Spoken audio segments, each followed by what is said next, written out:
অনেক বছর পরে পড়াশোনা শুরু করব ভাবলাম। সো স্টার্ট করলাম। খুব ভয়ে ছিলাম যে আমি এই কলেজে এসে কীরকমভাবে সাপোর্ট পাবো, কারণ চাকরি করা অ্যাট দ্য সেম টাইম পড়াশোনা করা it's very difficult for me. কিন্তু এখানে এসে কনসেপশনটা পুরো চেঞ্জ হয়ে গেল, কারণ ম্যামদের এত সাপোর্ট পেয়েছিলাম। আর আমার আমি ভীষণভাবে সব দিক থেকে হেল্প পেয়েছি, এবং তাদের way of teaching is extremely good.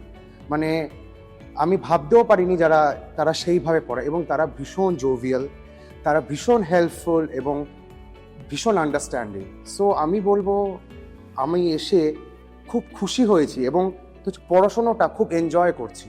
So এই জন্যে আমার টিচার্সদের, এবং একটা কোটেশন আছে, teachers are like candles who consume themselves to enlighten others. So এইটা যদি আমি বলি তো এইটা একদম টিচার্সদের সঙ্গে যায়। সো এই জন্যে আমার টিচার্সদের ভীষণ ভালো লাগে। আর এই কলেজে যারা আছে faculties, they are amazing. That's all for today.